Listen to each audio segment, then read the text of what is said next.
আগামী 14 তারিখে স্নান যাত্রা আছে না? জোরে বলুন হ্যাঁ না। আমি আপনাদের সবাইকে বলে যাই, বাড়িতে বাড়িতে জগন্নাথের যে ছবি আছে না, স্নান করাবেন। এখন স্নান যাত্রা কেউ যদি দর্শন করে তাহলে কিন্তু তার আর কিন্তু পরের জন্মে মায়ের গর্ভে আসতে হয় না, তার বৈকুণ্ঠ প্রাপ্তি হয়। এই জন্য বারবার বলবো 14ই আষাঢ় আপনার বাড়িতে বাড়িতে জগন্নাথের যে ছবি আছে না, গঙ্গা জল দিয়ে ধুয়ে মুছে পরিষ্কার করবেন এবং জগন্নাথকে প্রণাম করবেন, একটু পায়েস দেবেন, একটু তুলসী পত্র দেবেন। দ্বিতীয় কথা আপনাদের বলে যাই যে জগন্নাথ মন্দিরে যদি কেউ স্নান যাত্রা দেখেন, দেখবেন আগের দিনে 13 তারিখে স্নান মণ্ডপের মধ্যে জগন্নাথ বলরাম সুভদ্রাকে রাখা হয়, একটা পাতলা কাপড় পরানো হয়, আর একটা সোনা কুয়া বলে কুয়া আছে, মানে কুয়া মানে ইন্দারা, ওখানে কিন্তু কোনোদিন সূর্যের আলো প্রবেশ করতে পারে না, খুব ঠান্ডা জল। ওখান থেকে 100টা সোনার ঘোড়া দিয়ে 100টা সোনার ঘোড়াতে জল তোলা হয়। সেই সোনার ঘোড়ার জল দিয়ে ঘোড়া যে ঘোড়াগুলো আছে সেগুলো সোনার ঘোড়া, ওই সোনার ঘোড়াতে আবার কোনো কিছু মানে সুগন্ধি মেশানো হয়। আর যারা জলটা নিয়ে আসে না, তারা মুখে একটা করে মাস্ক বেঁধে আসে। মাস্ক মানে কোনো কাপড় বা কিছু যেন থুতু টুতু কিছু না পড়ে, কিছু মুখ থেকে কিছু না পড়ে, এই জন্য করে। আর জগন্নাথকে যখন স্নান করায়, স্নান করানোর পর কিন্তু জগন্নাথ দেবের বড় একটু জ্বর আসে। জ্বর কি গোবিন্দের আসে? তা আসে না, আসলে কি এটা ভগবানের লীলা। তখন কিন্তু 15 দিন দরজা বন্ধ থাকে মন্দিরে, কিন্তু দরজা বন্ধ রাখে না কেন? ওখানে কিন্তু জগন্নাথ সুভদ্রা বলরামের ছবিটা রেখে দেওয়া হয়। কেন? অনেক ভক্ত যারা দর্শন করতে যায় ওটাকে দেয়, কিন্তু আসল মূর্তি দেখতে পায় না। তারপর রথ আসে, রথের পরে উল্টো রথ মাসির বাড়ি চলে যায়। তবে জগন্নাথের মাসির নাম কিন্তু অনেকে ভুল করেন। আপনার জগন্নাথের যারা মাসির নাম ভাবছেন তারা কিন্তু ভুল করছেন, যারা ভাবছেন গুন্ডিচা তারা ভুল করছেন। গুন্ডিচা মাসি বটে, কিন্তু আসল মাসি নয়। একটু প্রমাণ দিয়ে দিই। যখন এদিকে তাকান, যখন জগন্নাথ দেবকে নিয়ে এলো আমাদের মানে ইন্দ্রদুম্ন রাজা, তখন জগন্নাথ দেব বললেন যে দেখো তুমি 3টে জিনিস চাও, যা চাইবে আমি তোমাকে দেবো। বলছি 3টে জিনিস আমি চাইবো। বলে চাও। বলে কি? আমি যেন কোনোদিন সন্তানের বাবা না হতে পারি। এখন আপনার স্বামী স্ত্রীতে ভগবানের কাছে দাঁড়িয়ে আছেন, স্বয়ং ভগবান যদি বলে তোমরা কি চাও, আপনার স্বামী যদি বলে যে আমি যেন বাবা না হতে পারি, তাহলে মায়ের দেখবেন সবচেয়ে কষ্ট হয়। তুমি এ কথাটা বললে কেন যে আমি বাবা না হতে পারি, তাহলে আমি মা হতে পারবো না, আমি তাহলে মাতৃত্ব আমার কি জন্য তাহলে? এখন গুন্ডিচা দেখবি খুব কষ্ট হলো। স্বামী বললো আমি মা হব না, আমার জন্য বাবা হব না, সন্তান হবে না। আচ্ছা ঠিক আছে, না এবার হলো। যখন বলে ফেলেছে জগন্নাথ দেব, হাত বলেছে হ্যাঁ ঠিক আছে হবে। দ্বিতীয় চেয়েছিল কি, যে আমি যেন তুমি যেন সবসময় এঁঠো হাতেই থাকো, মানে তুমি সবসময় সেবা গ্রহণ করো। জগন্নাথের প্রসাদ দেখবেন ওই যে সবসময় হয়। আর দ্বিতীয়টা কি বলুন তো, ওই যে সারাদিনের মধ্যে তুমি 3 ঘন্টা বিশ্রাম পাবে, বাকি সময় জেগে থাকবে। জগন্নাথ মন্দির 3 ঘন্টা বন্ধ থাকে, বাকি কিন্তু দেখবে সারাদিন কিন্তু খোলা থাকে। এটা শর্ত আছে। এখন জগন্নাথ দেব তখন যখন তার স্ত্রী খুব কাঁদছে, গুন্ডিচা মানে ইন্দ্রদুম্নের স্ত্রী, তখন জগন্নাথ দেব বুঝতে পারেন, বলে মা কিছু মনে করো, আমার তো মা আছে, তোমাকে তো মা করতে পারবো না, তবে তুমি আমার মাসি হবে। তার মানে পাতানো মাসি। কে হচ্ছে বলতো? গুন্ডিচা। কিন্তু অ্যাকচুয়ালি মাসি কে জানেন? সবাই শোনা কোন? অ্যাকচুয়ালি মাসি হচ্ছে অর্ধ শনি দেবী। এটা মাথায় রাখবেন, জগন্নাথের অ্যাকচুয়ালি মাসি কিন্তু অর্ধ শনি দেবী। ওটা জগন্নাথ মন্দিরের পাশে আছে। কিন্তু গুন্ডিচাকে মাসি যেহেতু পাঠিয়েছে, ওই জন্য গুন্ডিচার বাড়ি কিন্তু 7 দিনের জন্য যায়। ওটা সোজা রথ, আর যখন আসে ওটা হচ্ছে উল্টো রথ। যদি বলুন জগন্নাথ দেব কি, জগন্নাথ দেব কি, জগন্নাথ দেব কি। সতী নারী কাকে বলে একটু বলে দিই। সকালবেলায় ঘুম থেকে উঠে যে স্ত্রী তার স্বামীর পা ছুঁয়ে প্রণাম করে তারা হয় সতী নারী। কিশোরপুরে এত মায়েরা কীর্তন শুনতে এসছেন, কে কে সকালবেলায় স্বামীকে প্রণাম করেন? হাত তুলে দেখান। কেউ করে না। দাদারা মনে মনে ভাবছে এতদিন পরে আপনি আমাদের হইয়ে বলেছেন। আর যারা শাশুড়ি মা হয়েছে তারা আঙুল তুলে বলছে ঠিকই বলেছেন, বলুন বলুন। মানে ওনার সঙ্গে যত গন্ডগোল আর কি। না না, ইশারা করবেন, ভালো করবেন, দেখান না গন্ডগোল আছে। হ্যাঁ হ্যাঁ, সতী নারী যারা হয়, পুরুষের কথা বলি নাই, কিন্তু শাস্ত্র কি বলছে দেখুন। শাস্ত্র বলছে সকালবেলায় কাকে প্রণাম করতে হয়? করাগ্গে বসতে লক্ষ্মী, করমূলে তু সরস্বতী, কর মধ্যে গোবিন্দম, প্রভাতে কর দর্শনম। বই যারা পড়েন, আমি তাদের জন্য বলছি যারা বই পড়েন, কোনো কথা আন্দাজি বলবেন না, পড়ে বলবেন তৃপ্তি আছে, পড়ে বলবেন তৃপ্তি আছে, চ্যালেঞ্জ করতে পারবেন, দেখাতে পারবেন। যেমন কিছু মনে করবেন না, যারা মালা জপ করে, অপরাধ নেবেন না আমার, মালা জপ করতে করতে রাস্তায় যাই, এখানে এতগুলো ক্যামেরা হচ্ছে, ওখানে ক্যামেরা আছে, এই কীর্তনটা হওয়ার পর লাখ লাখ লোক কিন্তু দেখে। আমাদের একটা কীর্তন ছাড়ার পর লাখ লাখ লোক, শুধুমাত্র ভারতবর্ষের লোক নয়, বিদেশের লোকও দেখে, সবাই শুনতে পারবে। মালা জপ করতে করতে যদি রাস্তায় কেউ যায়, ওর মতো অন্যায় কাজ কেউ করছে না। এই দিকে তাকাবেন, একবারে পরিষ্কার করে বলে দিলাম, মালা জপ করবার সময় কেউ যদি মালা জপ করতে করতে রাস্তায় যাচ্ছে, ওনার মতো অন্যায় কেউ করছেন না। শাস্ত্র বলছে, এদিকে স্কন্দ পুরাণের উপরিভাগ 18তম অধ্যায় পরিষ্কার করে বলছে, কি বলছে, যে জপিতে জপে, কথা বলিতে বলিতে, চলিতে চলিতে, ওপর দিকে তাকাইতে তাকাইতে মালা জপ করা চাইবে না। শুনে রাখবেন, আমি বই পড়ে বলছি, চ্যালেঞ্জ করে বলছি, আমার সঙ্গে তর্ক করলে আমি বলে দেব কোথায় পড়েছি, কোথায় লেখা আছে। কি একবার পরিষ্কার লেখা আছে, বড় বড় মহাজন মহাজ্ঞানীকে জিজ্ঞেস করুন, বলছে চলিতে চলিতে, কথা বলিতে বলিতে, ওপর দিকে তাকাইতে তাকাইতে মালা জপ করা যাইবে না। আপনি চলতে চলতে, খেতে খেতে, শুতে, এমনকি পায়খানা ঘরে বসে আপনি হরিনাম করতে পারেন, অপরাধ নাই। কিন্তু আপনি মালা জপ করতে হবে, আপনাকে নির্জনে বসে চুপচাপ জপ করতে হবে। সেই সময় কারো সঙ্গে কথা নয়। আপনার জপের থলে আপনার হাতে থাক, কারণ আপনার জপের থলে দেখলে অন্য ভক্তরা জপমালা নিতে পারে, খুব ভালো। এই জন্য সম্মান দিই, যারা জপমালা হাতা নিয়ে যায় ও অধিক সম্মান দিই, প্রণাম করি তাদেরকে। কিন্তু এটাকে তো পরিষ্কার করে লেখা আছে যে একবারে চলিতে চলিতে, কথা বলিতে বলিতে মালা জপ করা যাইবে না। এ কিছু শিক্ষার জিনিস আছে, সবাই শুনবেন। এখন দেখুন, সকালবেলায় একটা কথা বলেছে শাস্ত্রে, করাগ্গে বসতে লক্ষ্মী, করমূলে তু সরস্বতী, করমধ্যে গোবিন্দম। কথা নয়, কীর্তন চলাকালীন কথা নয়।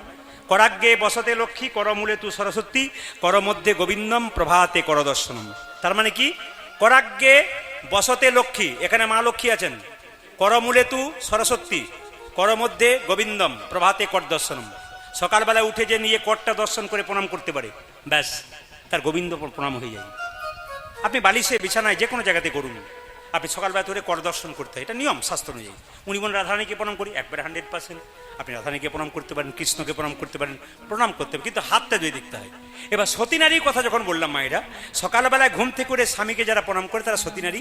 যারা করেন না, কাল সকালে কীর্তন শোনা পর আজ আত্মে শোবেন, আর কাল সকালে স্বামীদেরকে একবার করে প্রণাম করে নেবেন, আর দাদারা সব একবার পাগুলো ধুয়ে মুছে শোবেন, কাল সকালে প্রণাম হবে।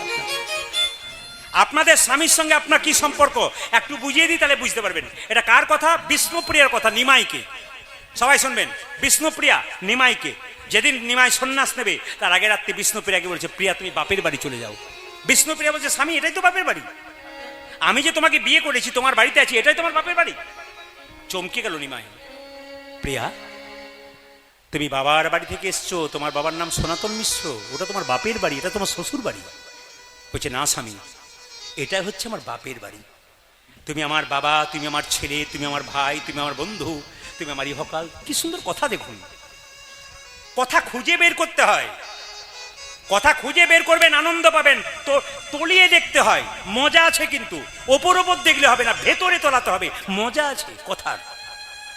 স্বামী, এটা আমার বাপের বাড়ি, তুমি আমার বাবা, তুমি আমার ছেলে। নিমাই বলল, এ কি বলছো তুমি? আমি তোমার স্বামী, আমি তোমার বাবা নই। কোথায় পড়েছো তুমি? আমি এত বড় পণ্ডিত লোকে বলে আমি খুঁজে পেলাম না স্বামী কখন বাবা হয়, স্বামী কখন ছেলে হয়, স্বামী কখন ভাই হয়, আমি তো বুঝতেই পারলাম না। বিষ্ণুপ্রিয়া বলছে, স্বামী তুমি যেমন পণ্ডিত, আমার বাবাও তো পণ্ডিত, সনাতন মিশ্র পণ্ডিত। আমার দুটি কন্যা, একটা ভাগ্যলক্ষ্মী, একটা শুভলক্ষ্মী। তা আমি বাড়িতে গান করে ফিরলেই, সময় পেলে বইপত্র নিয়ে পড়াশোনা করি, আর লাল দাগ দিয়ে রাখি, ভালো কথাগুলোতে দাগ দিয়ে রাখি। ছোট মেয়ে আমার পেছনে বসে বসে দেখে বাবা কোন জায়গায় দাগ দিয়েছে। আমি যাবার পর দেখি ও দিব্যি পড়াশোনা করছে ওগুলোকে নিয়ে। আমি যদি কোনো কাজে আছি, কেউ ফোন করে, তোমার বাবা আছেন? বলে হ্যাঁ। একটা কথা জিজ্ঞেস করছিলাম, আমাকে বলুন। দেখেছি 7টা প্রশ্ন করলে 3টে প্রশ্নের উত্তর দিচ্ছে। তার মানে কি, বাবা আলোচনা করে, মেয়ে করে, আর আপনি আলোচনা করবেন না, আপনার মেয়ে করবে না, আপনার ছেলে করবে না। আপনার মেয়ে উল্টো পথে যাচ্ছে, মেয়ের দোষ নয়, আপনার দোষ। আপনি ঠিক তৈরি করতে পারেন না, আপনাকে তৈরি করতে হবে। মা যদি সচেতন না হয়, বাচ্চা সচেতন হবে কেন? বাবা তো বাইরে টাকা রোজগার করতে যাবে। আপনাদের দায়িত্ব প্রত্যেকটি সন্তানকে কৃষ্ণ ভক্ত করা। ইঞ্জিনিয়ার করুন, ডাক্তার করুন, আইপিএস অফিসার করুন, কিন্তু সন্তানগুলোকে কৃষ্ণ ভক্ত করুন। তবে বিবেক হবে, ভবিষ্যতে আপনি কিছু পেতে পারেন সন্তানের কাছ থেকে। মাথায় রাখতে হবে কথাগুলো। সবাই লক্ষ্য করুন, বিষ্ণুপ্রিয়া বলছে, আমার বাবা আমাকে শিখিয়ে দিয়েছে স্বামী কখন বাবা হয় জানো? কখন? অন্নদানে পিতা সম।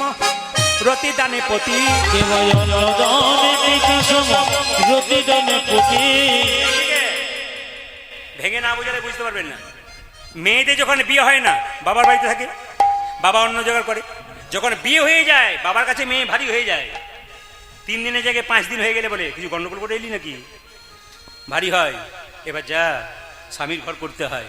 তার মানে কি, স্বামী অন্নদাতা পিতা। যখনই বিয়ে হয়ে গেল আপনার অন্নদাতা পিতা কিন্তু আপনার স্বামী।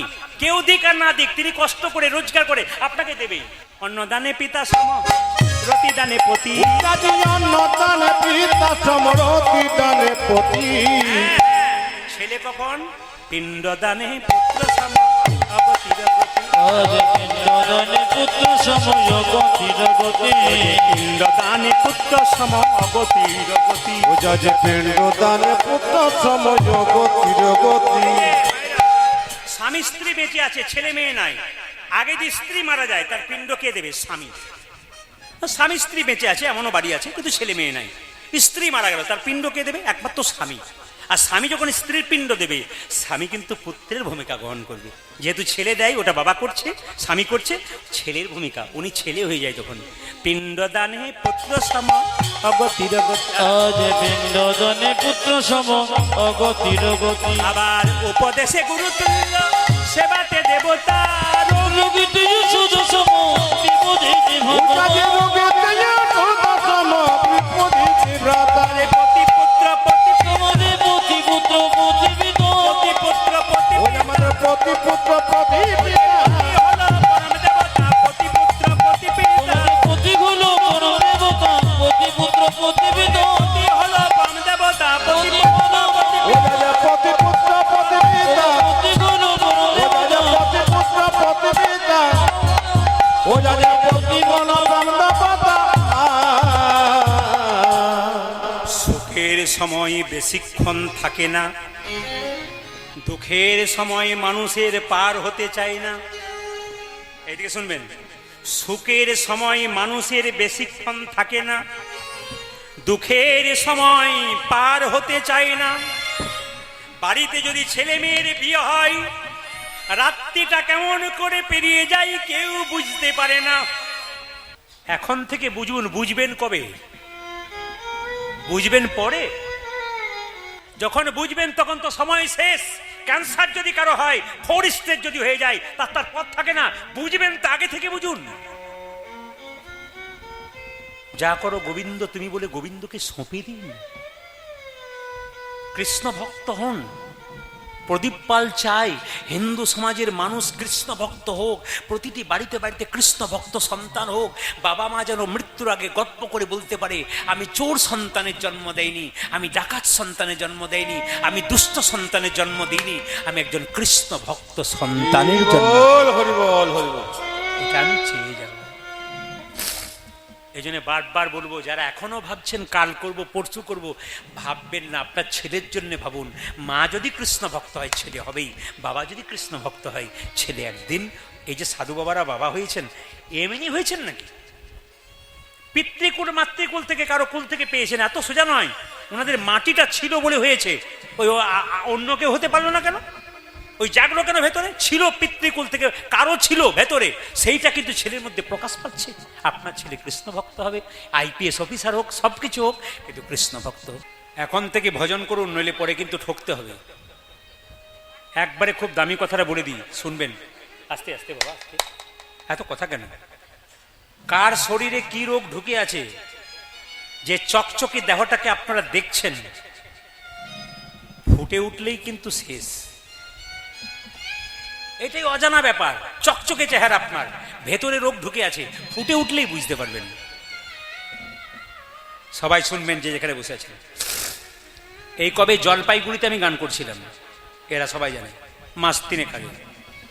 তো জলপাইগুড়িতে 20,000 মানুষ, সন্ধে 6টা থেকে গান। পুলিশ অফিসার এসছেন, দরজায় দাঁড়িয়ে আছেন, কাউকে ঢুকতে দেবেন না আমাকে দেখবার জন্য।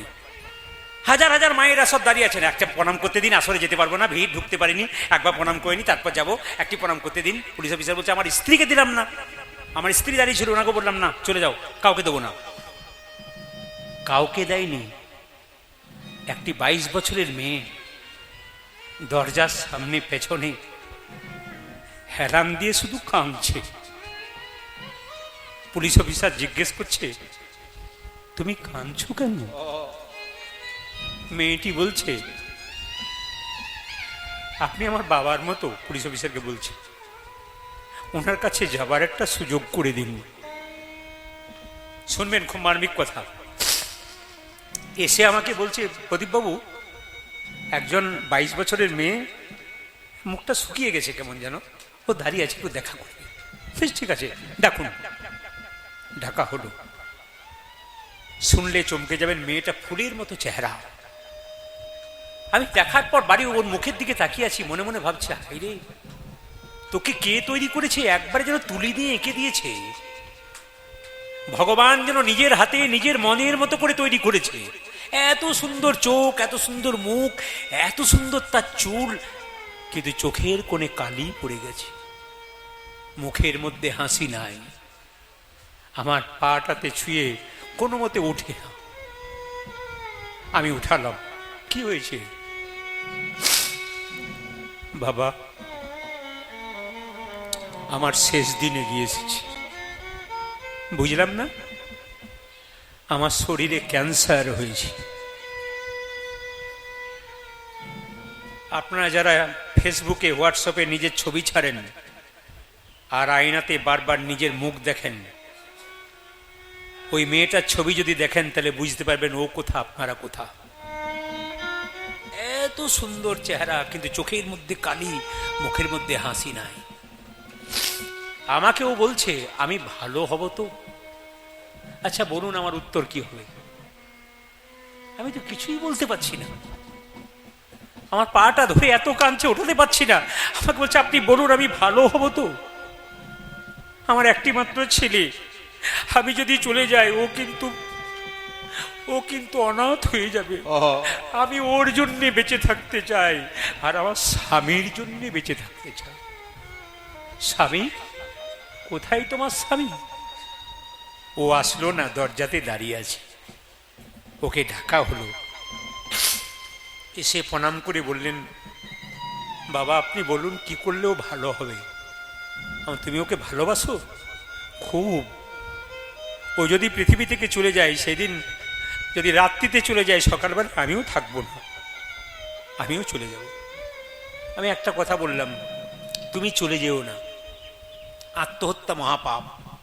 যারা সংসারে ভাবে যে আমরা আত্মহত্যা করে মুক্তি পেয়ে যাব, সংসারে যারা থেকে ভুল করছেন আপনারা। সংসারে কোনো মতো আত্মহত্যা করবেন না। কেন?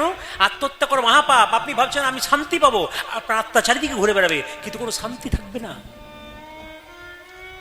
কথাগুলো কিন্তু খুব অমৃতের মতো, একবারে যদি নিতে পারেন তাহলে মার্মিক কথা। যারা নিতে পারবেন, এগুলো কিন্তু ভক্তের জন্য, অভক্তের নয়। তর্ক করে যারা, তাদের জন্য নয়। সমালোচনা যারা করে তাদের জন্য নয়। এগুলো ভক্তের কথা, অভক্তের নয়। কিন্তু এগুলো কম বয়সে ছেলেরাও দাঁড়িয়ে শুনবে। কেন? মার্মিক কথা, হৃদয়ে লাগার মতো কথা। কম বয়সের মেয়েরাও শুনবে এগুলো কথা। কেন? মেয়েটির সঙ্গে সঙ্গে আমি ভালো হব তো? আমার আর কোনো উত্তর নেই। আমি বললাম, তোমার বাড়িতে গোপাল আছে? না। ও স্বামীকে বললাম, তুমি একটা গোপাল কিনে নিয়ে যাও কালকে সকালে বাজার থেকে। কি করব? আমাকে বলো না বাবা, তুমি ভালো হবে, কিন্তু আমাকে বলো না। যা বলবে গোবিন্দকে বলো,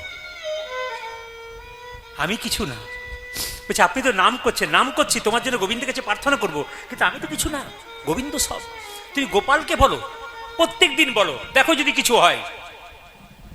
ও কাঁদতে কাঁদতে গেল, প্রণাম করে গেল। বাড়ি গেছে, চমকে যাবেন। আজ 3 মাস হয়ে গেল। কয়েকদিন আগে ফোন করেছে, আমি ফোনটা ধরছি না। আমার ভয় লাগছে যে আবার খারাপ কিছু শোনাবে বোধহয়। আমি কোনো মতেই 3-4 বার রিং করলাম, আমি ধরলাম না। দেখছো নামটা সেভ করা আছে, কোনো মতে ধরছি না। শেষে বলছে, বাবা, আনন্দ পেলাম, ভিডিও কল করুন। ভয়ে ভয়ে ভিডিও কল করলাম। তিলক নিয়েছে, মালা নিয়েছে, ফুল হাতে গোপালের কাছে বসে আছে। বললাম, তুমি কেমন আছো? ডাক্তারবাবু বলেছেন আমার 99% ভালো হয়ে গেছে। হরি বল, হরি বল, হরি বল। আমি আপনাদের বারবার বলছি, সবার সবচাইতে দামি জায়গা হচ্ছে এই জায়গাটা। এইদিকে এদিকে প্রত্যেকে মনে রাখবেন, সবচাইতে এই জায়গাটা হচ্ছে দামি জায়গা।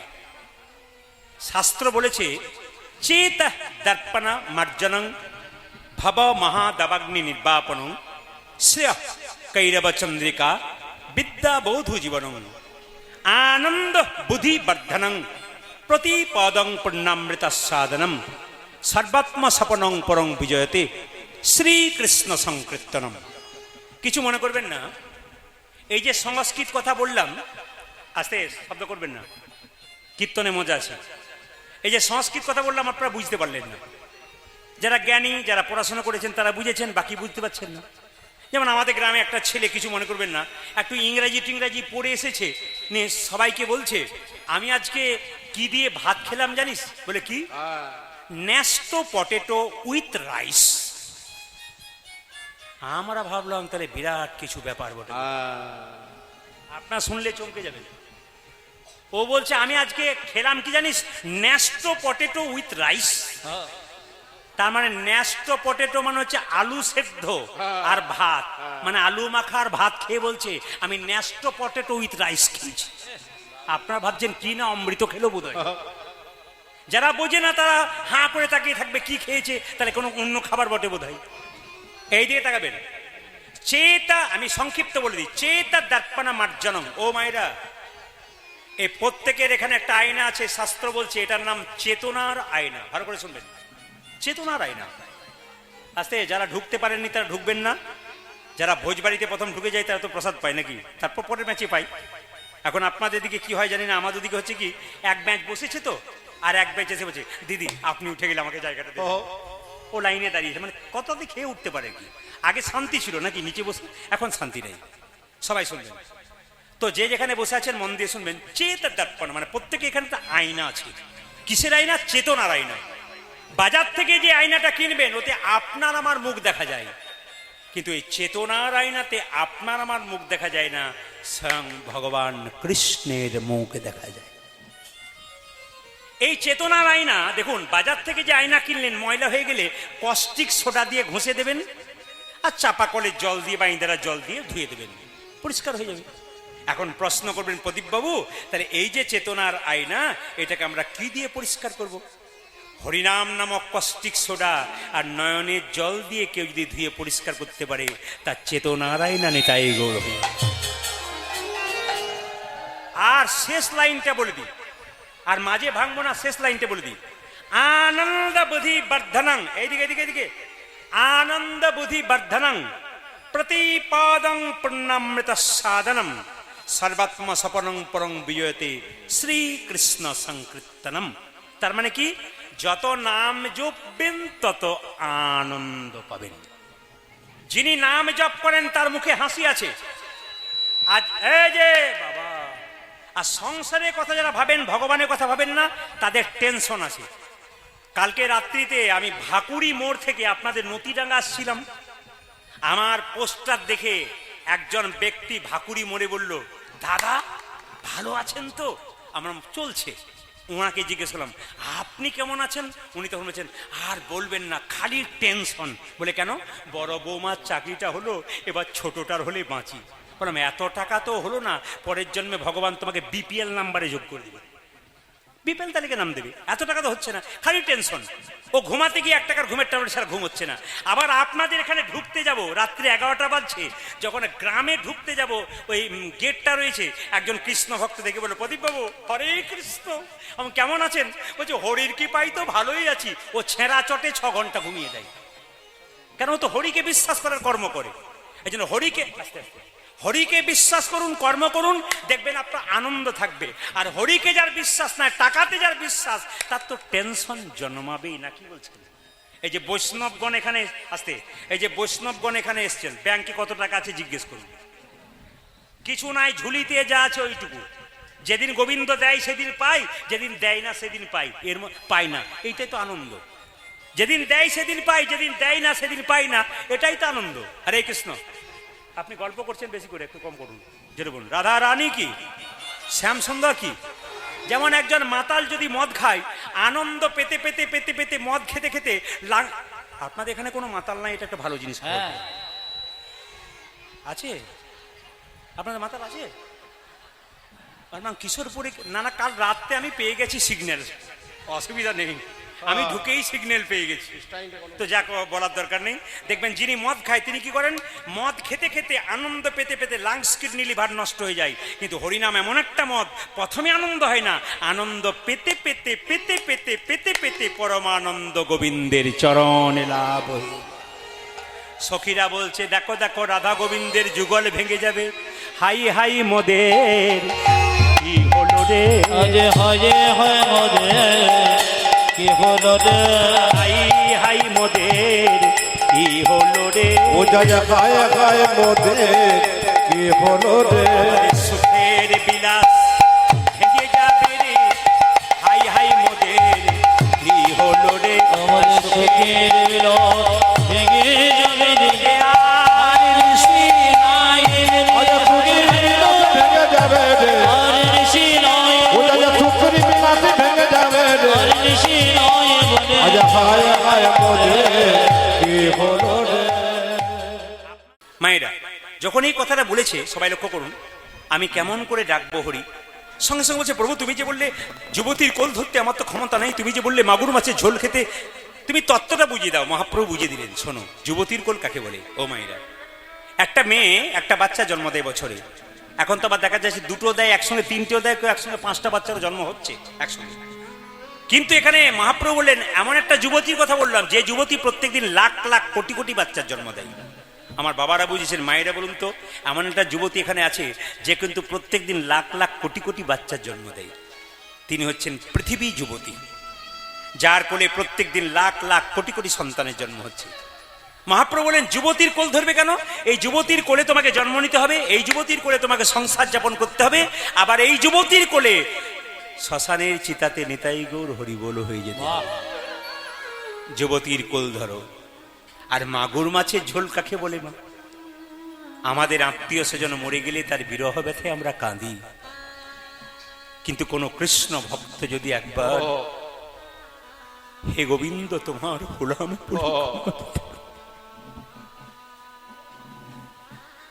তবে ভগবান তার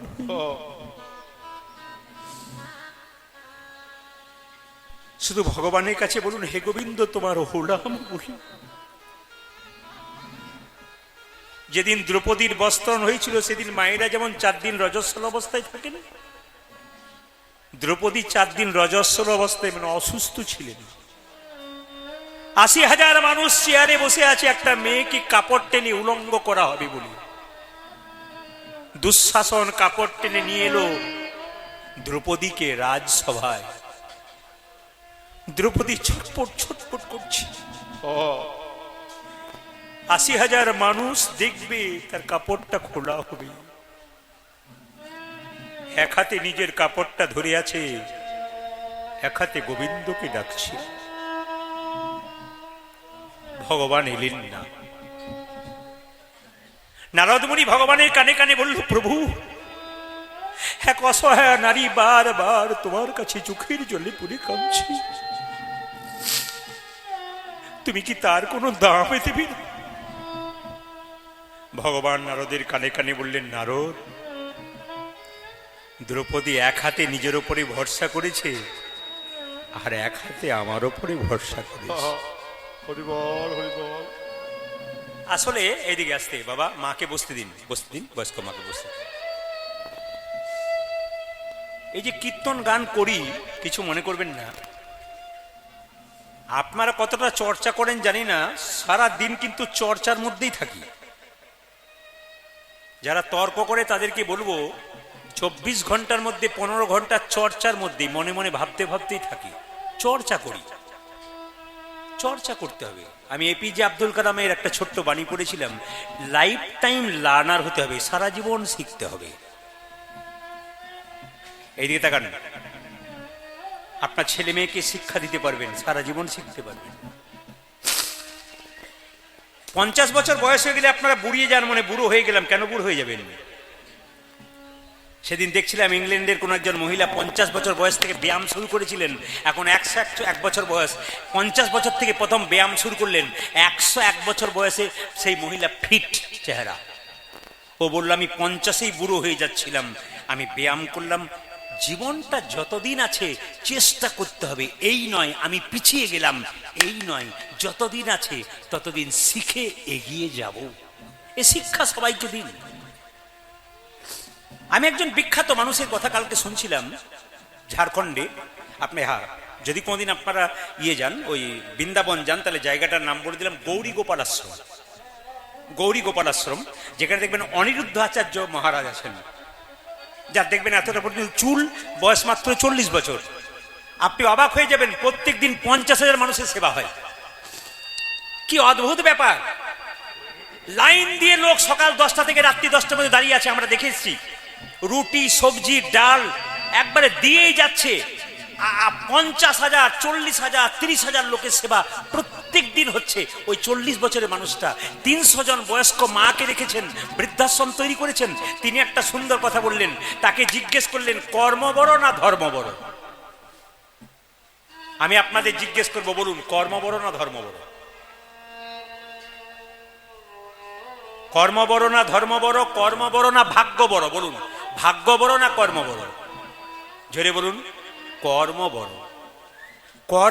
কর্ম বড়, তবে সেই কর্ম নয় যে লোকটা পশুকে কাটছে, ওটা তো কর্ম, ওটা কর্ম নয়। কোন কর্ম বড়? তিনি বললেন ধর্মযুক্ত কর্ম বড়। যে কর্মের মধ্যে ধর্ম থাকবে ওই ধর্মযুক্ত কর্ম কিন্তু বড় হবে।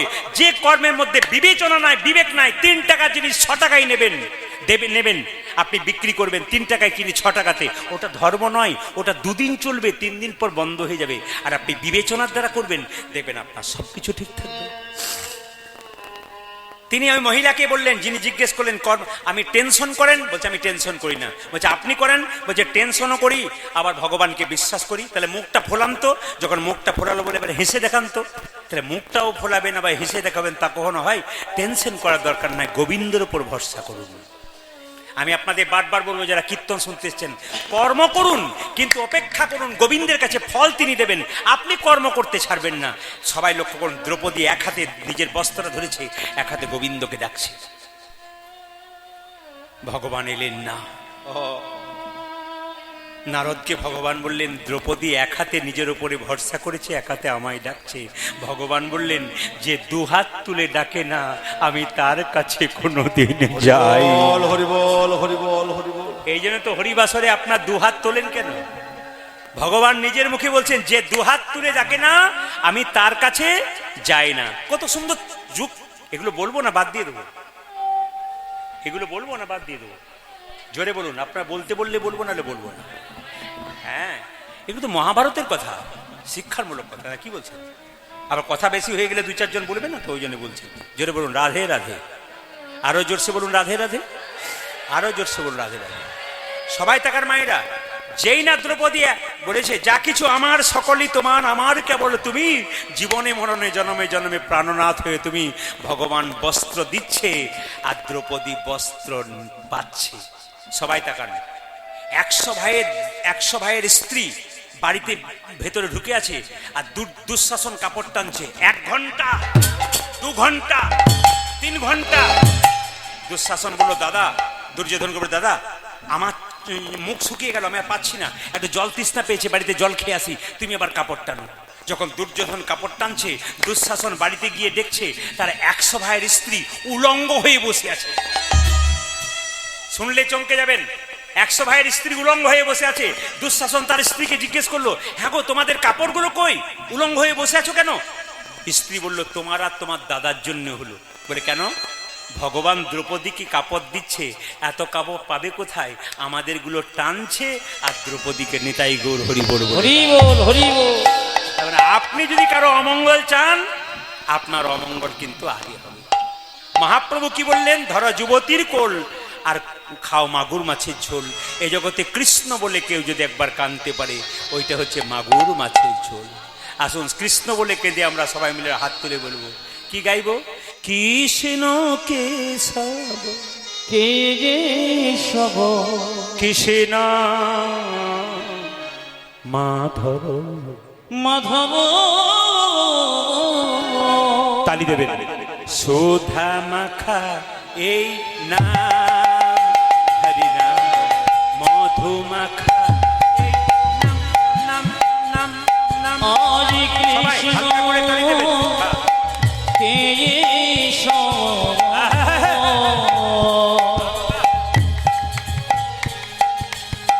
কৃষ্ণ মাধব আহারে শোধমঘ এই নাম হরে মধুমঘ এই কৃষ্ণ কেশব কৃষ্ণ মাধব সুধা মাখা এই নাম, হরি নাম। মধু মাখা এই নাম, নাম নাম নাম। কৃষ্ণ কেশব কৃষ্ণ কেশব সুধা মাখা এই নাম হরি নাম মধু মাখা এই নাম। এই নাম জপ হলো আপনার, এ নাম জপ ভোলো যপন রে এই নাম জপ, এই নাম জপ হলো আপনারে। এই হরি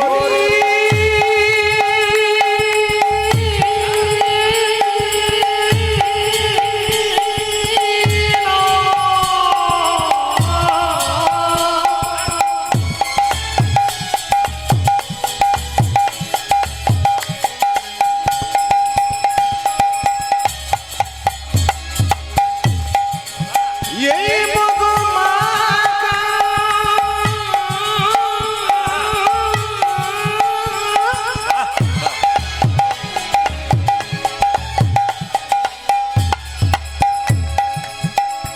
এই সুধামাকা এই হরি আরে নাম নাম।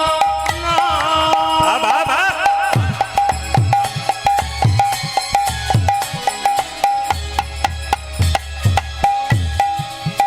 এই নামে দেবা কবে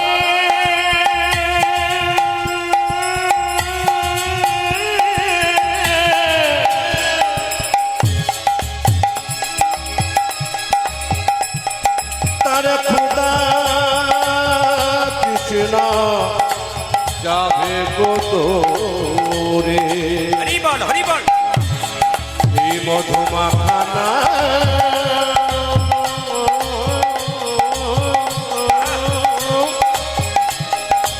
এই সুধা মাখা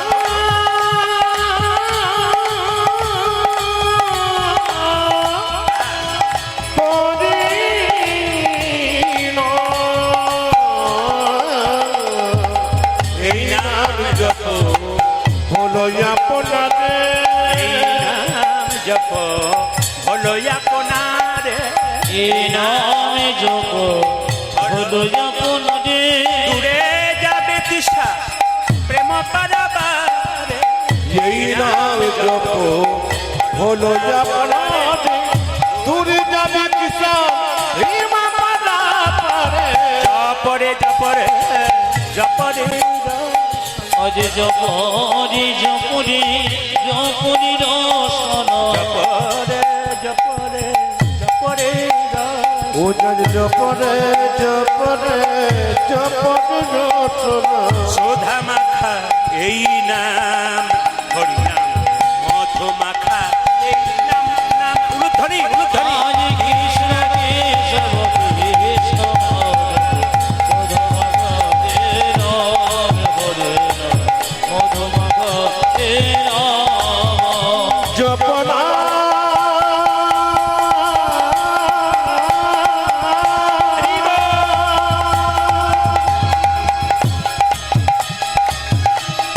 কৃষ্ণ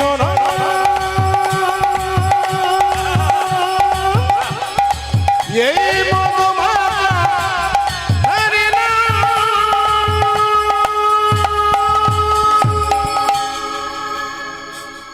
এসেছে ব্রজের বাঁকা, যিনি আমার গৌর হরি, গোবিন্দের গো রাধানীররা মিলিত হয়ে গোরা হলো। পদকর্তা বলছেন এসেছে ব্রজের বাঁকা, ওই দেখো কালো শাখা, আয় আই দেখবি আয় তোদের এই নদী আয়। উলুধ্বনি।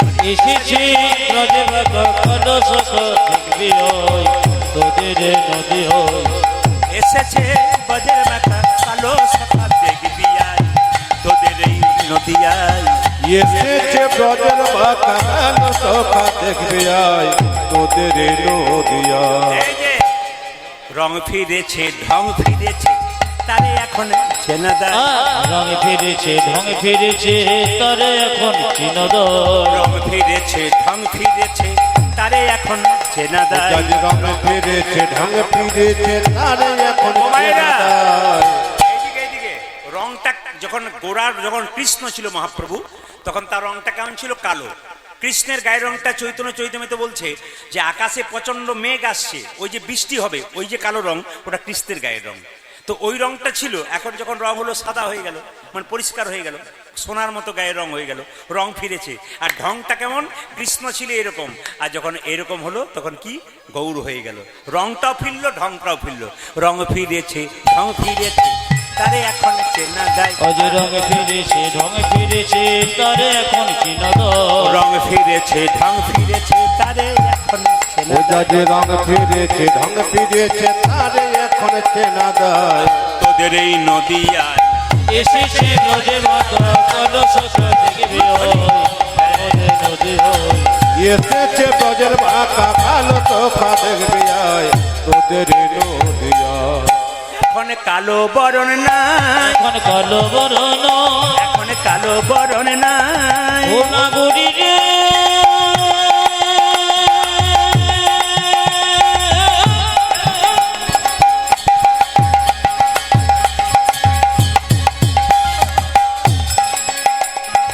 তোরা দেখে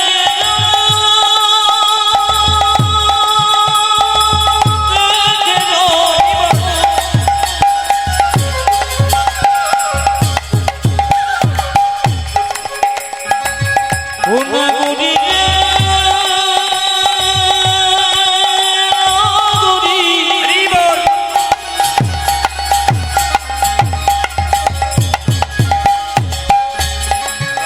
ও নয়ন গরি রে, ও নয়ন গরি রে, ও নয়ন গরি রে, এখন কালো বরণ। ভাইরা, যার যেমন স্বভাব কিছু মনে করবেন না।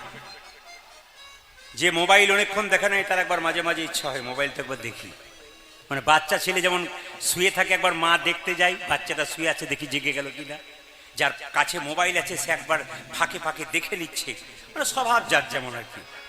স্বভাব যায় না মোলে, আর কয়লার ময়লা যায় না, জোরে বলুন। যাক, আপনারা ভাগ্যি শেষ ছিলেন, আমার জানা ছিল না। কি বলছে? স্বভাব যায় না ধুলে, আর স্বভাব যায় না মোলে, আর কয়লার ময়লা যায় না ধুলে। বলছে সিঙ্গা বেনু মুরলিকো করিয়া জয়ধ্বনি, হই হই করি গোরা ঘোড়ায়ও পাঁচুনি। একটা পদ আছে, কিন্তু যারা কীর্তন সম্পর্কে জানেন বা কীর্তন শোনেন, একটা পদ আছে। কি বলছে মায়েরা? সিঙ্গা বেনু মুরলিকো করিয়া জয়ধ্বনি। মহাপ্রভু যখন যেতেন ভক্তদের সঙ্গে, তার মাঝে মাঝে কিন্তু এরকম করে মানে বাঁশি বাজানোর ভাব করে যেতেন। কেন? বাঁশি বাজানো অভ্যাস ছিল, ওই জন্য স্বভাবটা তার যায় নাই। এইদিকে এইদিকে এইদিকে, যার যেমন স্বভাব। মহাপ্রভু যখন কৃষ্ণ ছিলেন বাঁশি বাজিয়েছিলেন, ওই বাঁশি বাজানোর স্বভাবটা কিন্তু মহাপ্রভু হবার পরও কিন্তু যায় নাই, মানে স্বভাব কিন্তু রয়ে যায়। একটা ছোট্ট প্রমাণ দিয়ে দিই, এই দিকে দেখেন। একটা চোর সারা জীবন চুরি করেছে, তার 3টে ছেলেকে মানুষ করেছে। একটা ছেলে ডাক্তার, একটা ইঞ্জিনিয়ার, একটা ব্যারিস্টার। তাহলে চুরি করে 3টে ছেলেকে বড় করেছে, একজন ডাক্তার, একজন ব্যারিস্টার, একজন কি বললাম, ইঞ্জিনিয়ার। 3টে ছেলে একদিন বাবাকে বলছে, বাবা চুরি তুমি করেছো, অন্যায় করেছো, এটা আমরা জানি, এবং শুধু তাই নয়, আমাদের 3জন ছেলেকে তুমি মানুষ করেছো, একজন ডাক্তার, ইঞ্জিনিয়ার, ব্যারিস্টার হয়েছি, ভালো কথা, কিন্তু এবার তোমাকে চুরি বন্ধ করতে হবে। তুমি এখনো চুরি করছো কি জন্যে? বাবা তখন বলছে, যখন তোরা ছোট ছিলি তখন চুরি করেছিলাম অভাবে, আর এখন তোরা চাকরি পেয়ে গেছিস আমি চুরি করছি স্বভাবে। আমি স্বভাব ছাড়তে পারি নাই। তখন বাবাকে ছেলেরা একটা বুদ্ধি করলো, বলছে 3 জন অফিসে বেরোবো, বাবাকে তালা বন্ধ করে বাড়িতে রেখে দিয়ে যা, আর চুরি করতে পারবে না। এখন লক্ষ্য করুন, তালা বন্ধ করে বাবাকে যখন রেখে দিয়েছে তখন বলছে আর তো চুরি করতে পারবে না। তো বাবা সেই স্বভাবটা যায় না, চুরিটা কি করেছে, ছোট ছেলের ঘর থেকে একটা ঘড়ি চুরি করে বড় ছেলের ঘরে ঢুকিয়ে দিচ্ছে, আবার বড় ছেলের ঘর থেকে গোটা কতক পেন এনে ছোট ছেলে ঘরে ঢুকিয়ে দিচ্ছে। মানে স্বভাব কিন্তু তার কোনো মতেই যাচ্ছে না। এই জন্য মহাপ্রভুর স্বভাব কি ছিল, বাঁশি বাজানো। প্রেমেতে ঋণী হয়েছে, প্রেমেতে ঋণী হয়েছে, বাঁশি কোথায় গেল, প্রেমেতে ঋণী হয়েছে, প্রেমেতে ঋণী হয়েছি, প্রেমেতে ঋণী হয়েছে, প্রেমেতে ঋণী হয়েছে, হাতের বাঁশি কেড়ে নিয়ে বিদায় দিয়েছে।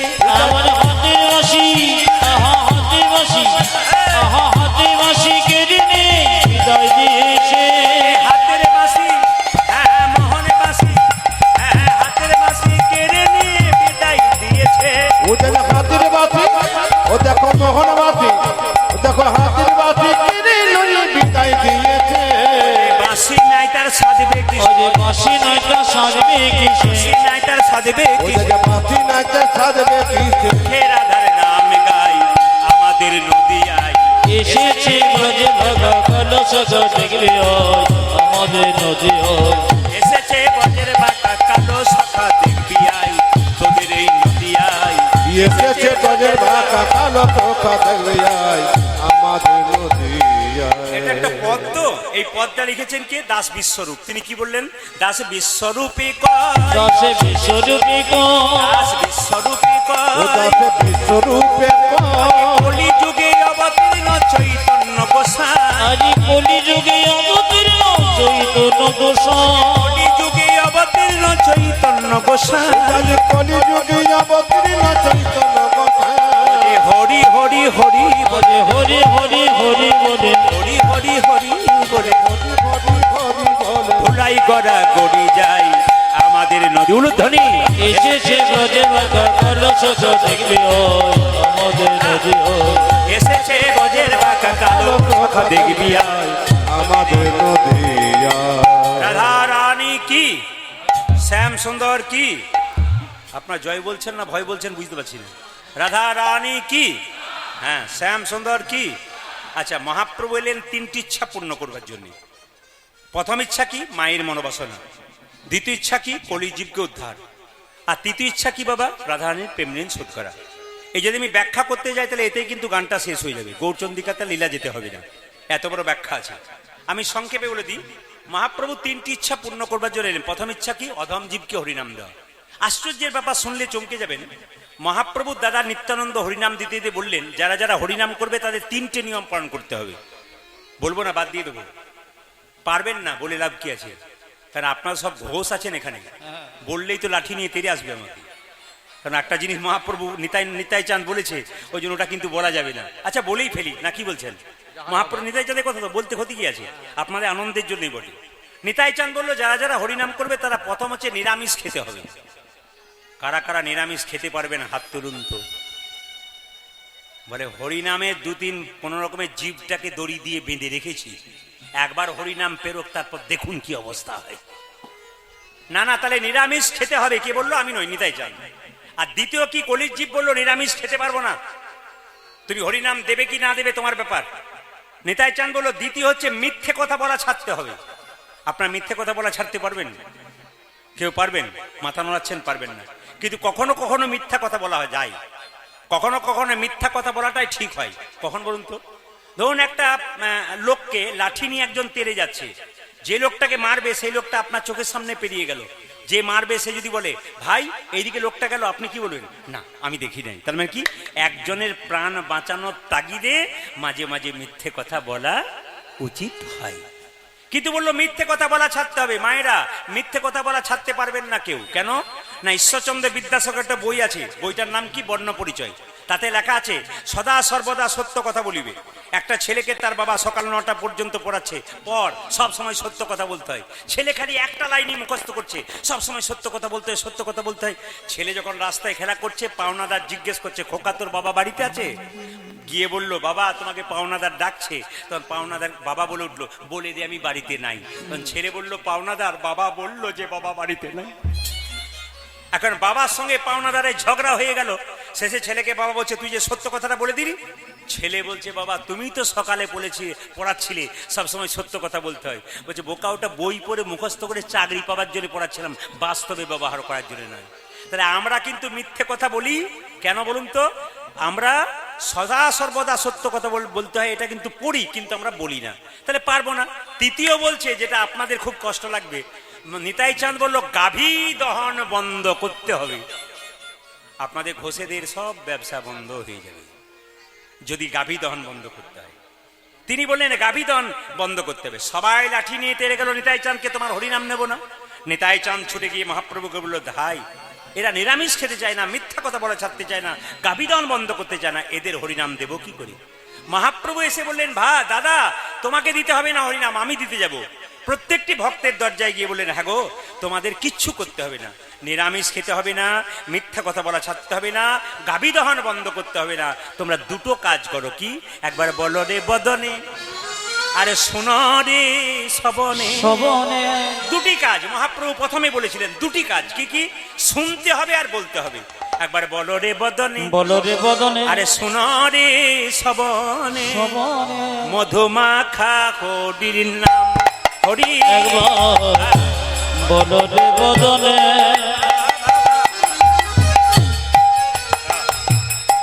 শোনো রে শ্রবণে,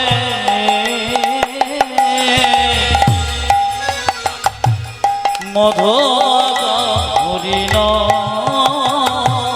নামেরই প্রভাবে জ্বালা দূরে যাবে, সুশীতল হবে প্রাণ গো। অরে জল দূরে যাবে, শোষিতল হবে নামেরই প্রভাবে জ্বালা দূরে যাবে, সুশীতল হবে প্রাণ গো। ও যাদের নামের প্রভাবে জ্বালা দূরে যাবে, সুশীতল হবে প্রাণ গো। একবারে বদনে ভরে হরি বলে বদনে ভরে, বলরে হরি। একবারে বদনে ভরে বলরে হরি। ওই একবারে বদন ভরে বলনে ঘটি, দূরে যাবে পাপি তাপি করি, বদনে ভরে বলরে হরি। একবারে বদনে ভরে দূরে যাবে পাপা করি, আমাদের দূরে যাবে পাপা করি। একবার বদনে ভরে বলনে ঘটে, নামেরই প্রভাবে জ্বালা দূরে যাবে, শোষিতল হবে ও যে নামেরই প্রভাবে জ্বালা দূরে যাবে, সুশীতল হবে প্রাণ রে। নামের প্রভাবে জল দূরে যাবে, শোষিতল হবে মহাপ্রভু একটা দামি কথা বললেন, শুনবেন ভালো করে। ধরো যুবতীর কোল, ধর যুবতীর খাও মাগুর মাছের ঝোল, মাছের ঝোল, বলো প্রাণ ভরে গৌর হরি হরি হরি হরি হরি হরি। কথাটা শুনে যাদের খটকা লাগলো তারা হাত তুলতে পারলো না, আর যারা খটকা লাগলো না হাত তুলে দিলেন। যুবতীর কোল ধরো, মাগুর মাছের ঝোল খাও আর হরি বলবো, বাবারা জানেন। আপনারা যারা কম বয়সের কীর্তন শুনছেন তাদের শুনতে অসুবিধা হবে এগুলো কি বলছে, কিন্তু যারা জানেন তারা আগে থেকে মাথা নড়িয়ে দিয়েছে আর কি। তার মানে তারা জেনে গেছেন। একটু মন দিয়ে শুনবেন। ধরো যুবতীর কোল, খাও মাগুর মাছের ঝোল, বলো হরি বল। এখন কলিযুগের ভক্ত বলল, প্রভু এটা তোমার দাদা কালকে বলে নাই কেন? আমি তো কালই হরি বল বলে দিতাম। সবাই আনন্দে চলে গেল, কিন্তু একজন বৃদ্ধ ব্যক্তি ছুটে এসে মহাপ্রভুকে বলল, প্রভু তুমি যে যুবতীর কোল ধরতে বললে, আমার তো 80 বছর বয়স, চামড়া জড়ো হয়ে গেছে, আমি যুবতীর কোল ধরবো কি করে? তুমি যে মাগুর মাছের ঝোল খেতে বললে, আমার জীবের স্বাদ নাই, আমি মাগুর মাছের ঝোল খাবো কি করে? তুমি যে বললে হরিবোল বলতে, আমি বলবো কষ্ট করে, কিন্তু যুবতীর কোল ধরার ক্ষমতা নাই, মাগুর মাছের ঝোল খাবার ক্ষমতা আমার নাই, আমি কেমন করে হরিবোল বলবো? বাবা, এই যে গানটা এখন আমি গাইব, সবার কাছে নিবেদন রইল, যারা কীর্তন শুনছেন, বয়স্ক বাবা যারা আছেন তারা খুব মন দিয়ে শুনবেন, আর যারা কম বয়স্ক আছেন তারাও তৈরি হন ওই জায়গাতে যাবার জন্য, একবারে শব্দ না করে। কিরকম? রাজা দশরথ সিংহাসনে বসে আছে, একদিন দেখছে তার রাজমুকুটটা হেলে গেছে আর এখানকার চুলটা পেকে গেছে। দশরথ রাজা খুব বুদ্ধিমান মানুষ ছিলেন, তিনি বললেন, আমার রাজমুকুট মাথায় রয়েছে, আমার রামকে রাজা করতে হবে, আর কি করতে হবে? আমার মুকুটটাকে খুলে রামের মাথায় দিতে হবে। তিনি বুদ্ধিমান ব্যক্তি। বাবা কিছু মনে করবেন না, সংসারের মধ্যে জগতের মালিক কৃষ্ণ, সংসারের মালিক কিন্তু আমাদের বাবা। যারা বয়স্ক বাবারা এখানে এসছেন, তাদের ছেলেরা সরকারি খাতায় বলবে, আমার বাবা কিন্তু বাড়ির মালিক। কিন্তু আপনি যে বাড়ির রাজা, বাড়ির মালিক, আপনার রাজমুকুট কখন হেলে যাবে? কখন বুঝবেন যে আপনারও রাজমুকুটটা হেলে গেছে? যখন গ্রীষ্মকালে কষ্ট করে হেঁটে হেঁটে বাড়ি ঢুকবেন কাজ করে, আপনার বৌমাকে এক গ্লাস জল চাইবেন, 1 ঘন্টা পর যখন 1 গ্লাস জল আসবে, তখন বুঝবেন আপনারও রাজমুকুটটা হেলতে শুরু করেছে। অতি বাস্তব কথা, শাস্ত্রের সঙ্গে মেশানো আছে। যখনই দেখবেন যে আপনি খুব কষ্ট করে বাড়ি গেলেন, আপনার বৌমাকে 1 গ্লাস জল চাইছেন বা চা চাইছেন, যখন 1 ঘন্টা পরে 1 গ্লাস জল চা আসছে, তখন বুঝবেন সংসার আপনাকে দাম দিচ্ছে না, মানে আপনি চলে গেছেন। এ সংসার এইরকমই, যতক্ষণ কর্ম দেবেন ততক্ষণ সংসার ভালোবাসবে, কর্ম দেবেন না সংসার ছুড়ে ফেলে দেবে। একজন বাবা তার ছোট্ট বাচ্চার জন্য প্রত্যেক দিন লজেন্স আনে, যদি 10 দিন আনার পর 2 দিন না আনে, ছেলে আর বাবাকে বাবা বলবে না। মায়েরা যতক্ষণ সংসারে পরিশ্রম করছেন, সংসার দাম দিচ্ছে, শরীরে কঠিন রোগ হয়ে যাক, 10 দিন সেবা করবে, তারপর মনে মনে বলবে এবার গেলেই বাঁচি। দাদা ভাইরা যতক্ষণ রোজগার করছেন সংসারে, দাম আপনাদের, রোজগার বন্ধ করুন, দেখুন আপনার কি অবস্থা হয়। সংসার নিতে জানে, দিতে জানে না। বৃদ্ধ ব্যক্তি কেঁদে কেঁদে বলছে, প্রভু আমার বয়স হয়ে গেল, আমি কেমন করে ডাকব হরি, বলো না বলো না জামা। আমি কেন 80 বছরের বৃদ্ধ চলতে পারছে না।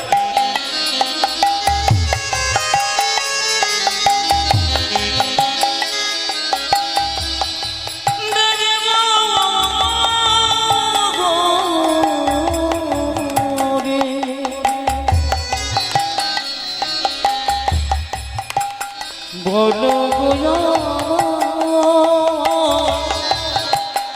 বলো গো মা, কেমন করে বাসবো ভালো, বলো না আমার। ওই আমি কেমন করে বাঁচব ভালো, বলো না আমি কেমন করে বাসবো ভালো, বলো না আমার। কেমন করে বাসব ভালো, বলো গো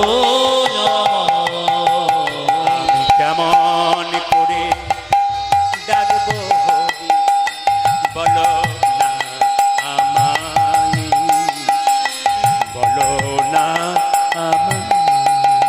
ওই আমি কেমন করে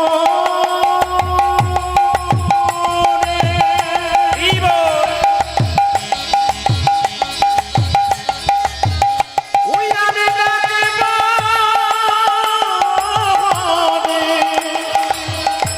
বলো না আমার।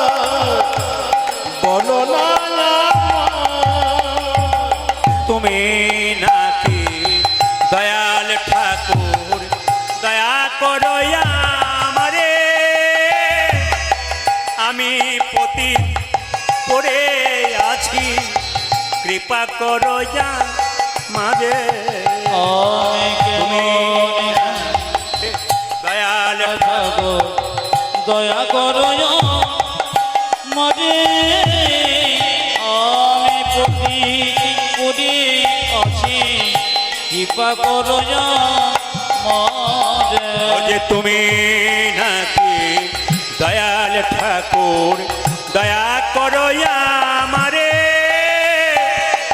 আমি পতিত পড়িয়াছি কৃপা করো আমারে ও জজ তুমি নাকি দয়ার ঠাকুর দয়া করো মাঝে আমি প্রতি পড়ে আছি কৃপা করো মারে আমি কেমন করে ডাকবো ভগি বলো না আমায় বলো না আমায় ওই আমি কেমন করে ডাকবো হরি বলো গো বলো গো ওই আমি কেমন করে ডাকবো হরি বলো না আমায় বলো না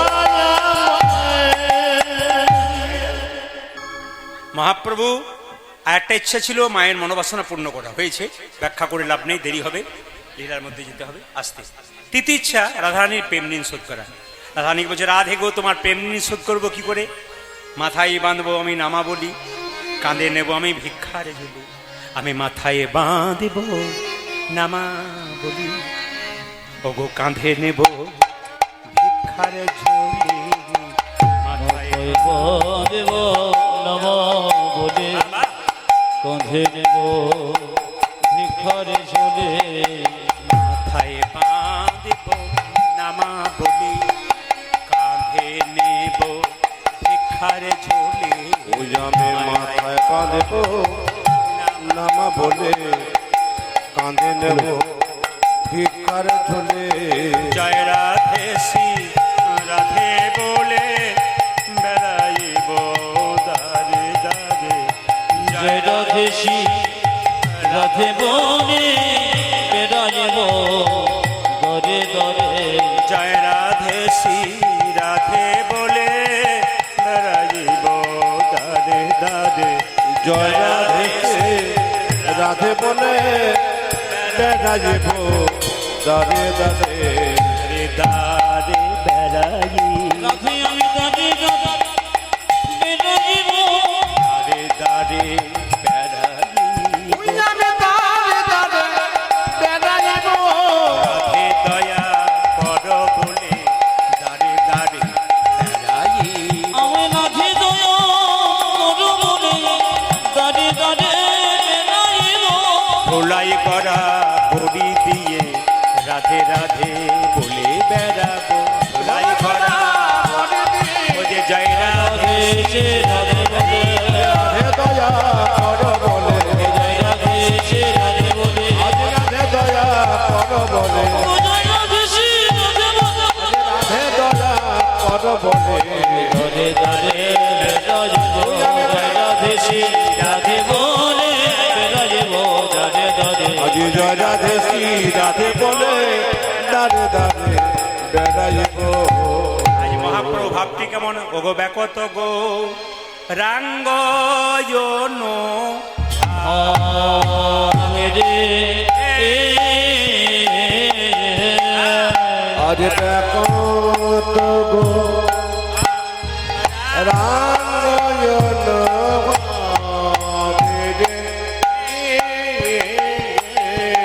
ও দেখো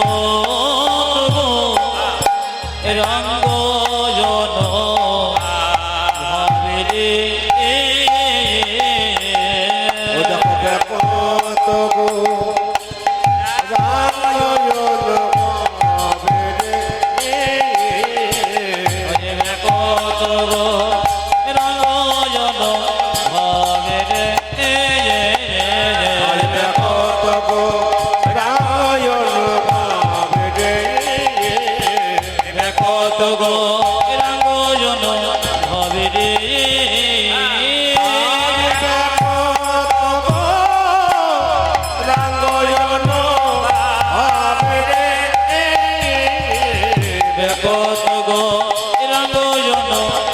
হবে রে দেখো তো গো রাঙ্গয়ন হবে রে দেখো তো গো রাঙ্গয়ন হবে রে রাঙ্গয়ন হবে রে দেখো তো গো রাঙ্গয়ন হবে রে ও দেখো তো গো রঙ্গ। সবাই মিলে একবার বলুন রাধা রানী কি। কমিটির কাছে একটা নির্দেশ আছে, কমিটির ভাইরা যারা আছেন তারা একটু শুনবেন। একটা নির্দেশ আছে, আপনারা একটা ছোট্ট ফ্যান এখানে দিয়ে যান, কারণ প্রচণ্ড গরম, এখানে কোনো হাওয়া আসছে না, এখানে অবস্থা খুব খারাপ, কিন্তু একবারে মনে হচ্ছে গরমে একবারে প্রচণ্ড কষ্ট এই জায়গাটাতে। তাই কমিটিকে বলবো, কমিটির যারা আছেন একটা এক্সট্রা ফ্যানের ব্যবস্থা করুন, এই ফ্যানটার হাওয়া কিন্তু পৌঁছাচ্ছে না, তাই কৃপা করে একটি ফ্যান এখানে ব্যবস্থা করুন, প্রচণ্ড গরম, থাকা যাচ্ছে না। এই জোরে বলুন রাধে রাধে, একবার বলুন রাধে রাধে, একটু জোরে বলুন, আরো জোরসে বলনা পারেগা, দোনো হাত ওঠাকে বলো। এমন ভাবে বলছেন যেন 3 দিন খান নাই বোধ হয়। আরে হিন্দুর ছেলে, জোরে বলবেন, জোরে বলুন, কি বলবেন জোরে বলুন। কাল সকাল থেকে একজন একজনকে দেখবেন, জোরে বলুন কি বলবেন। সকাল থেকে হ্যালো বাদ দিয়ে ফোনে কি বলবেন। যাকে রাধে রাধে বলবেন সে তো বলবে তুই কবে থেকে হলি, বলে আমি আজ থেকে হলাম, তুইও চালু করে দে। জোরে বলুন রাধে রাধে, আরেকবার বলুন রাধে রাধে।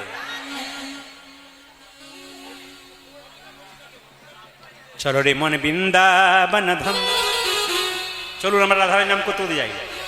চলো রে মন বৃন্দাবন ধাম, রতি যা রাধে রাধে নাম, मिलेंगे कुंज बिहारी, मिलेंगे राधा प्यारी।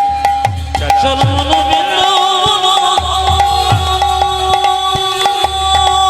ধ্বনি উলুধ্বনি।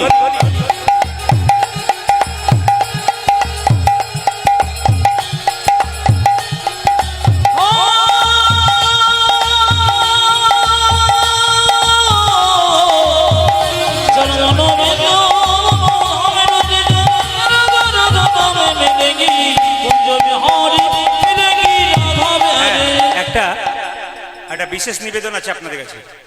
আপনাদের এই কিশোরপুর গ্রামে কীর্তন করার জায়গা ছিল না, আপনাদের কিশোরপুর গ্রামে কীর্তনের অনুষ্ঠান হবার কোনো জায়গা ছিল না। তো কমিটির ভাইরা অক্লান্ত পরিশ্রম করে এই জায়গাটাকে কিনে নিয়েছে, 1 নম্বর। 2 নম্বর, একটা মন্দির তৈরি করার প্রচেষ্টায় আছেন। হিন্দু গ্রামগুলোতে যত মন্দির হবে তত কিন্তু আমরা খুশির খবর আমাদের। তো এখানকার ছেলেরা বা কমিটির ভাইয়েরা যে এত সুন্দর উদ্যোগ নিয়েছেন যে একটা মন্দির তৈরি করার, আমি আপনাদের বলবো আপনাদের এই দানের দ্বারা কিন্তু এত বড় অনুষ্ঠান। দেখুন আপনারা দান দিয়েছেন, ওনারা 1 মাস 2 মাস ধরে ঘর সংসারে কাজ ত্যাগ করে এই অনুষ্ঠানটাকে করছেন। এত বড় অনুষ্ঠান, এত সুন্দর প্যান্ডেল, এত সুন্দর মাইক, যিনি মাইক বাজাচ্ছেন সে মাইক তো আমার সঙ্গে অনেকবার বাজিয়েছে, তার সঙ্গে আমার সম্পর্ক খুব ভালো। যিনি মাইকম্যান তার সঙ্গে ফোনে আমার মাঝে মাঝে কথাও হয়, তো খুব ভালো মাইক সেট ওনার, আর সুন্দর আপনাদের ব্যবস্থা। তাই বলবো যে কমিটির ভাইয়েরা আপনাদের কাছে এখনই আঁচল পাতবে। আপনারা কীর্তন চলাকালীন একটাও টাকা আমাকে দেবেন না। কেউ কীর্তন চলতে চলতে 100 টাকা 50 টাকা 10 টাকা আমার কাছে কৃপা করে আসবেন না, ওটা আমাকে বাদ দিয়ে ওই ছেলেগুলোকে দিন। এতে অনেক কাজ হবে আপনাদের, একটা মন্দির হবে, আমাকে দিয়ে কোনো লাভ নেই। লাভটা তাদেরকে দিয়ে, যে তারা যদি একটু 10 টাকাও পায়, বলে না বিন্দু বিন্দু করতে করতে কিন্তু সিন্ধু হয় নাকি বাবা। তো এই জন্য বারবার বললাম আপনারা যে যেমন পারবেন চেষ্টা করবেন। বাড়িতে তো মন্দির করতে পারছেন না, কিংবা 5 জনকে সেবা দিতে পারছেন না, তা আপনার টাকার দ্বারা যদি 5 জন 10 জন সেবা হয়, একটা সুন্দর মন্দির হয়, আপনি করবেন না কেন? যে টাকাটা আপনারা রোজগার করছেন ভগবানের কৃপাতেই করছেন, তা ভগবানের টাকা, ভগবানের দেওয়া টাকা ভগবানের কাজে লাগান, এটা আমরা চাইবো। তবে আপনার কৃপা, আরে বাবা, আপনার কৃপা করে টুংটাং শব্দ হয় ওগুলো দেবেন না, এমন দেবেন যেন শব্দ না হয়, মানে বুঝতে পেরেছেন বোধহয়। ভালো জিনিস দেবেন, ভালো জিনিস তৈরি হবে। তাই আসুন, আমার কমিটির ভাইরা যাচ্ছে, আপনার সবাই হাততালি দিয়ে গাইবেন। চলো রে মন বৃন্দাবন ধাম, রতি যা রাধে রাধে নাম, মিলেंगे बिहारी, मिलेंगे राधा प्यारी, मिलेंगे बिहारी, मिलेंगे राधा प्यारी। চলো মন বৃন্দাবন ধাম,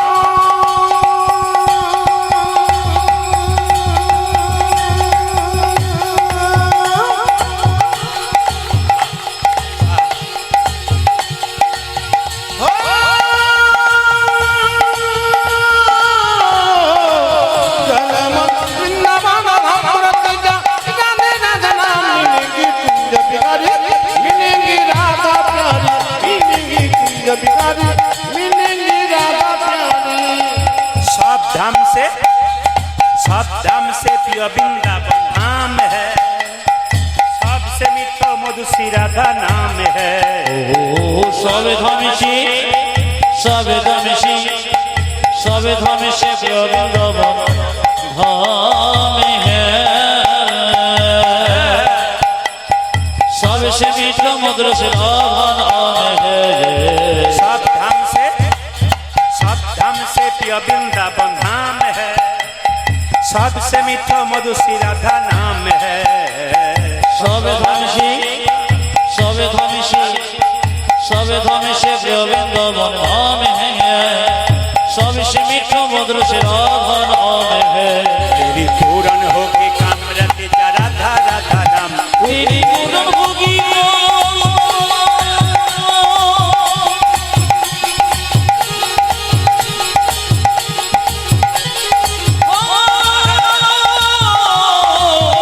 तेरी पूरन होगी कामरत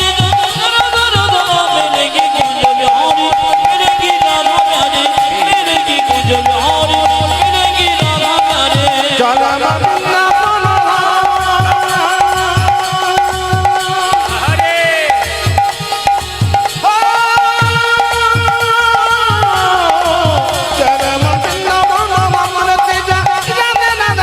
मिलेगी कुंज बिहारी मिलेगी राधा प्यारे, मिलेगी कुंज बिहारी मिलेगी राधा प्यारे। हरे मायरा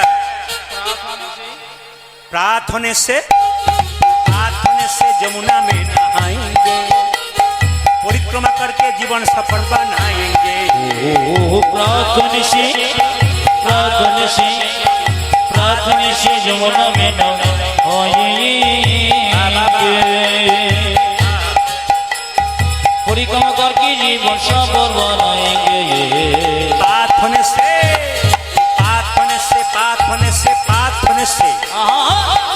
से जमुना में नहाएंगे, परिक्रमा करके जीवन सफल बनाएंगे।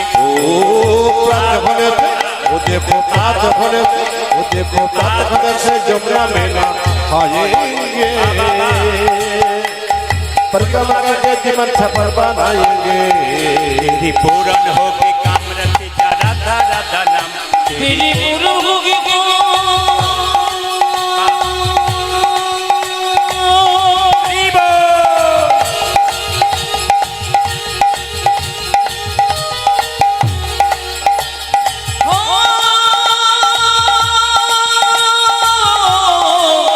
तेरी पूरन होगी कामरत जा राधा राधा नाम, मिलेगी कुंज बिहारी मिलेगी राधा प्यारे, मिलेगी कुंज बिहारी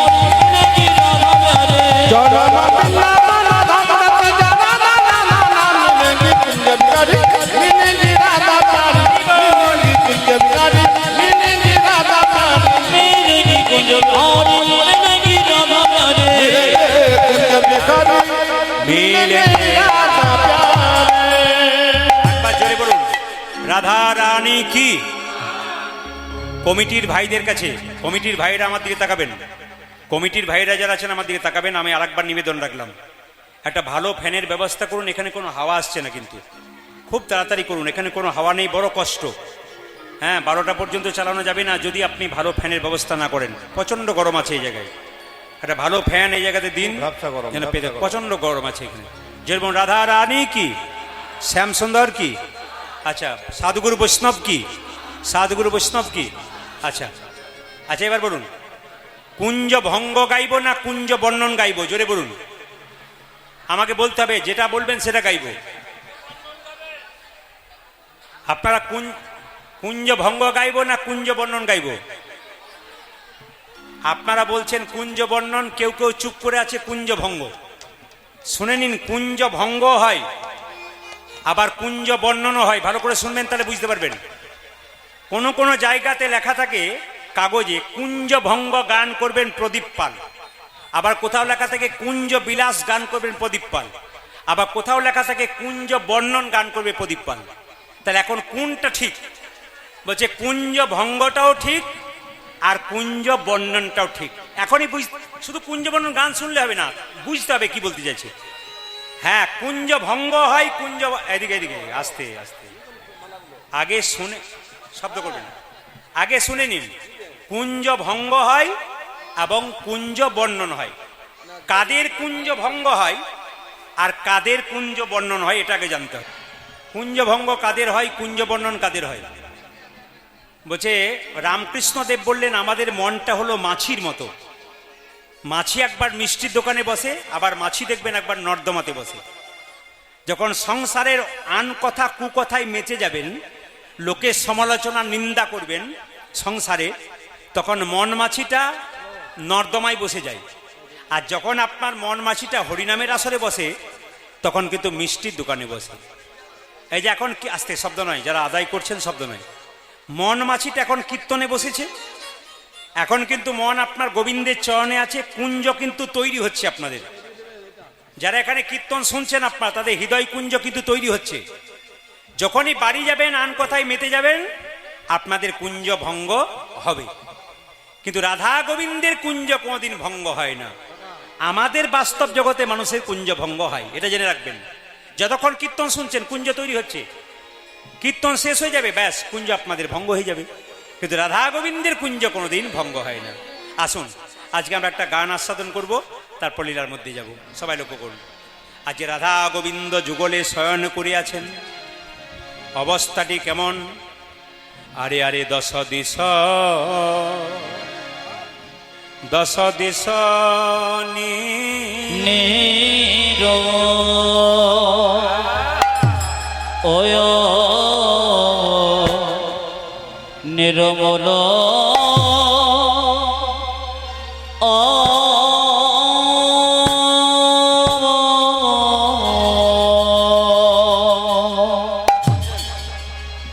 দশ দিশ নির্মল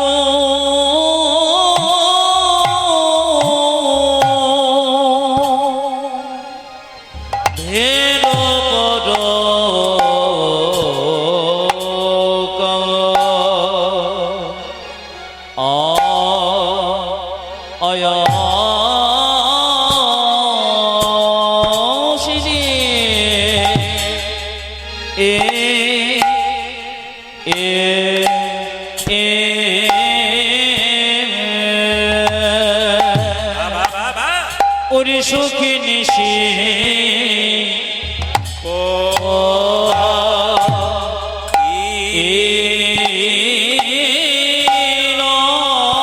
সুখী নিশি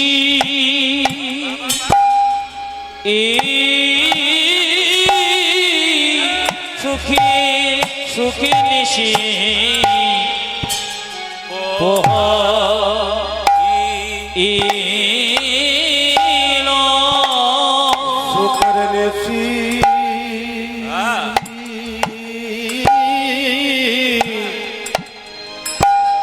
সুখের দেশে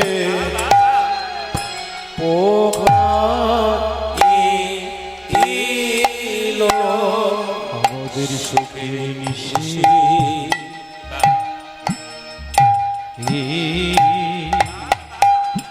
সুখীর নিশি পোহাইল আমাদের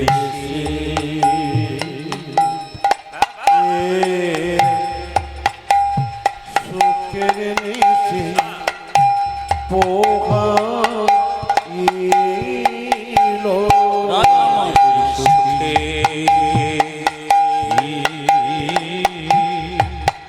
সুখীর নিশে পোহাইল সুখের নিশি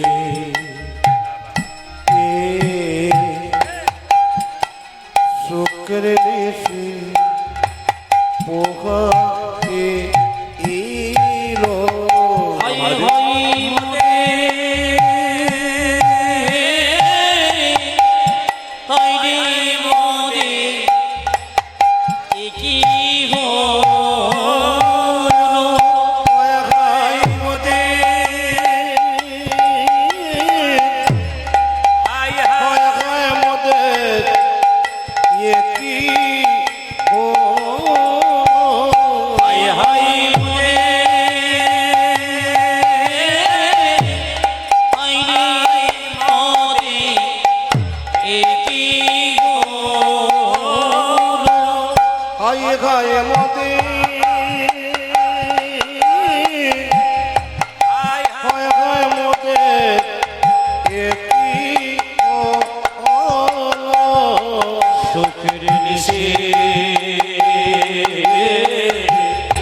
পোহাইলো সুখের নিশি সুখের নিশি পোহাইলো আমাদের সুখে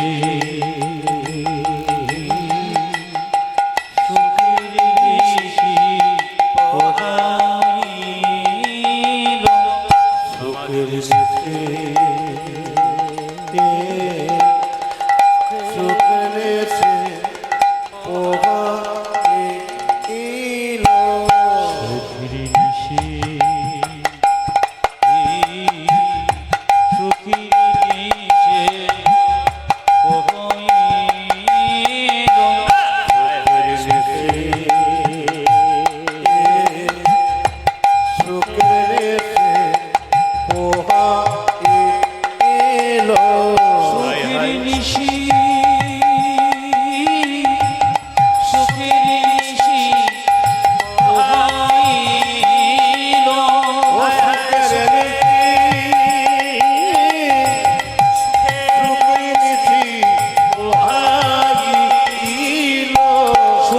নিশি সুখের নিশি পোহাইলো সুখের নেশে পোহাইলো সুখের নেশে পোহাইলো সুখের নেশে পোহাইলো সুখের নেশে সুখের নেশে পোহাইলো সুখের নেশে পোহাইলো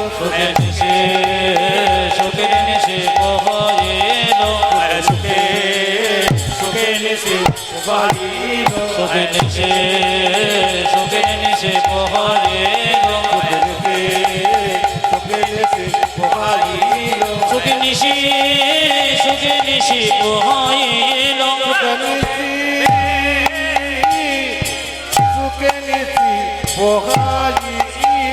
সুখের নেশে সুখের নেশে পোহাইলো সুখের নেশে পোহাইলো সুখের নেশে সুখের নেশে পোহাইলো সুখের নেশে সুখের নেশে পোহাইলো সুখের নেশে সুখের নেশে পোহাইলো সুখের নেশে পোহাইলো পোহাইলো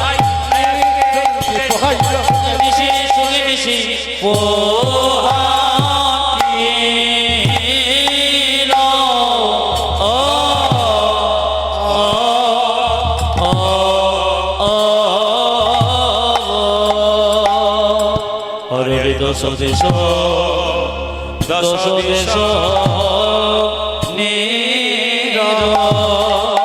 আজ দশ দিশ নিরমল ওগো ভেল পর আজ দশ যে নিরমল ভেল দশ দিশ নিরমল ভেল পর ও যাজ দশ দিশ নিরমল আজ ভেল পর আবার সখী গণ মনে ঘন উঠল তরা সখী কোন মদে ওরে মদে কি গোল রে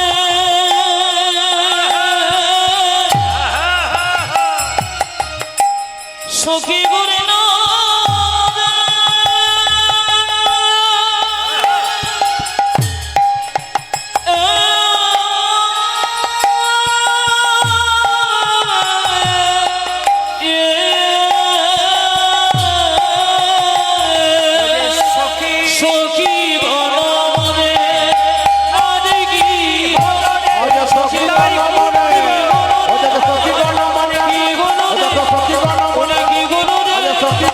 কি